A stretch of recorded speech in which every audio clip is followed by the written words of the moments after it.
Hey guys, I'm Maisie, and today we'll be going over the mechanics of the secret 13th delve, Zekvir's Lair. This is the 13th delve which requires you to unlock it before you can attempt it. This delve has been likened by the devs to the Mage Tower challenges and has just one boss you need to kill to complete it. It can be done both solo as well as in a group and has two difficulty levels, question mark tier and question mark tier. From here on out we'll call them tier 1 and 2. If you're watching this video on the day it comes out, the scaling after the latest hotfix is completely broken. The mechanics of the fight shouldn't change though. So if this video is still up after the tuning has been fixed, then everything I say today applies to the fight both before and after the tuning has changed. So let's get into it. To start with, you're going to have to unlock the delve to be able to attempt it. There are some conflicting reports about what tier levels, so I'm going to go with the conservative numbers. To unlock Zekvir tier 1, you'll need to complete one of the other delves on tier 8 while having revives remaining. So if you're doing a tier 8 delve with 0 hearts left, you'll need to restart it if you want to unlock Zekvir's Lair. And to unlock Zekvir tier 2, you're going to need to complete a tier 10 delve while having revives remaining.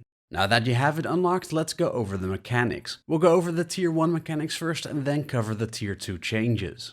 To start with, when the Claw Smash cone is cast, move out of it. Enfeebling Spittle will put a dot on you that also slows you. If you have a magic debuff Dispel, use it, otherwise interrupt the cast. Angler's Web is another cone, again move out of it. Next, we have the biggest difficulty increase in the fight. Call Web Terror will cause a cocoon to spawn. If you let it hatch, an ad will spawn that casts Web Blast that you will then have to interrupt. You have a couple of potential ways to deal with this, and it will all depend on tuning, your DPS, and which Zekvir tier you're doing. The first is kill the cocoon before the ad hatches. The second, if the cocoon does hatch, is to simply kill off the ad. The ad will have double the health of the cocoon. On tier 1, most of the damage you do to the cocoon stays on the ad. However, on tier 2, if the ad hatches, it heals back to 100% health. Again, remember to interrupt the Web Blast cast. The last way of dealing with the ad is to crowd control it. Ignore the cocoon completely, focus all your damage on Zekvir, and when the Web Terror ad spawns, crowd control it. Things like Freezing Trap and Hibernate work on it. Be warned, there are 3 downsides to crowd controlling it. Number 1. Brann is secretly a double agent for Xalatath. That little saboteur is frustratingly random in who he attacks. Sometimes he attacks the cocoon, sometimes he does not. The same goes for the ad. You'll sometimes decide to attack the ad even if it's crowd controlled, meaning the crowd control breaks. The second downside is more cocoons will spawn during the fight, meaning you'll eventually have to kill ads anyway. And number 3, in an incredibly frustrating decision, Blizzard has decided to give the ads diminishing returns on crowd control. This means the first time you crowd control an ad, it will be controlled for the full duration of your CC, but the second time you cast it, it lasts shorter. And this continues every time, making them immune to crowd control in the long term. While you're dealing with the cocoon and the ad, Zekvir still does his abilities as well, so this is by far the most dangerous part of the fight. So with crowd controls, stuns, interrupts and magic debuff dispels, it will depend on your toolkit and DPS what the best way is to deal with both the ad and Zekvir at the same time. Lastly, Horrendous Roar is an AoE circle around the boss, simply move out of that. Now that's all for tier 1, but on tier 2 things get even more complicated. To start with, the Zekvir gets another cast that needs interrupting, Regenerating Carapace. This will heal Zekvir for 10% of his health. At 60% health, he'll start casting Black Blood, reducing his damage taken by 99% for 10 seconds and giving him 1 more spell as well as 3 adjusted spells.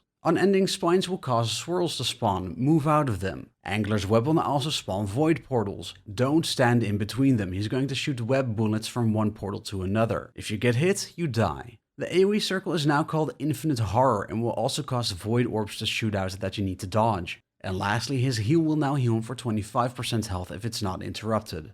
On tier 2, things are going to get very hectic. If you're crowd controlling the first ad that spawns while he's casting Black Blood at 6% health, it's a good moment to kill the ad off. Zekvir won't be casting any other spell during the 10 seconds of Black Blood. Zekvir is going to be quite the challenge and will require plenty of attempts to figure out what works best for you. That being said, let's go over a couple of curios that can help you during the fight. A lot of this will of course depend on future tuning as well, but currently there are 3 curios I want to mention.